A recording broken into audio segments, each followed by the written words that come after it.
እግዚአብሔር ልኮኛል የሆነ ቀንበር ይሰበራል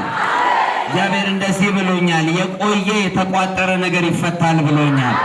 ያንተ ብቻ ሳይሆን የከተማይቱ ይፈታል የሆነ የተቋጠረ ነገር ይበጠሳል አጋንንት ያሰረው ሰው ያሰረው ሁኔታ ያሰረው ጨለማ ያሰረው ሲስተም ያሰረው ነገር ይበጠሳል የሚታይ ነገር ወንጂ ከተማ ላይ ይሆናል የሚታይ ነገር የሚሰወር አይደለም የሚታይ ታንጀብል የሆነ ነገር ይሆናል የከተማይቱ ሪሶርስ ያዘ ተመታ የሆነ እርግማን ተመታ ከተማይቱን ወደ ታች የጎተተ ተመታ በዚህ ከተማ ላይ የኖረ ጨለማ ተመታ ከእሳቱ የተነሳ ተመታ ይህንን ፋብሪካ እንኳን ያከሰረ መንፈስ ተመታ አንድ ሃይላንድ አምጡልኝ እስቲ አሻር ፎሎበል ይሄ ሃይላንድ ንጹህ ነው ቆሻሻ አይደለ ና ደግሞ ካፈር ዘግና አምጣልኝ ያዘውና ጨምር እሺ አሁንስ ለምንድን ነው የደፈረሰው ስለገባበት እግዚአብሔር እንደዚህ ያለኝ ንጹህ የሆነውን ነገር በረከታችሁን አደፍርሱ አሽጎ አስቀምጧል ዛሬ ግን ሰማይ እንዲላል ይከፈታል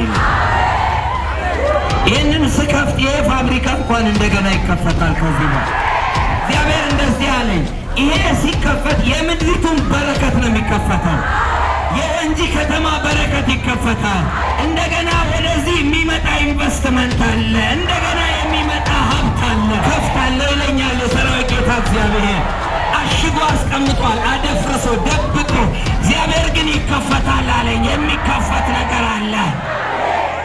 ወንጂ ሸዋ ስኳር ፋብሪካ የተገኘው የሪፎርም ውጤት በሌሎች ፋብሪካዎች እንደሚደገም ይጠበቃል ብለዋል ጠቅላይ ሚኒስትር ዶክተር አብይ አህመድ ሪፎርም እንዴት እንደሚሰራ ቋሚ አውደሪ የሚሆን ውጤት በወንጂ ሸዋ ስኳር ፋብሪካ ተመልክተናል ሲሉ ጠቅላይ ሚኒስትሩ በማህበራዊ ትስስር ገጻቸው ገልጸዋል የወንጂ ስኳር ፋብሪካ የዛሬ 70 ዓመት በጥሩ መሰረት ላይ መገንባቱን አውስተው ይሁን እንጂ ከዘመን ጋር ካልተጓዘ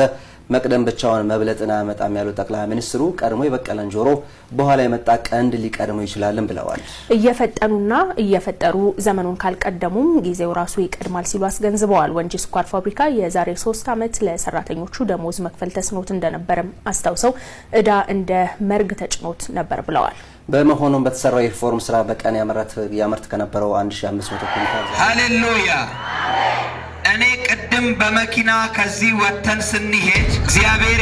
እያሳየኝ ነበረ እና ወደዛ ወደ ድልድዩ አካባቢ ስንደርስ እሱ መኪናዎች V8 የተለያየ ባለስልጣን የያዙ መኪናዎች ሲመጡ አየሁ እግዚአብሔር እንደዚህ ያለ በቅርብ ጊዜ እዚህ አካባቢ ላይ አዲስ የመሰረት ድንጋይ ይጣላል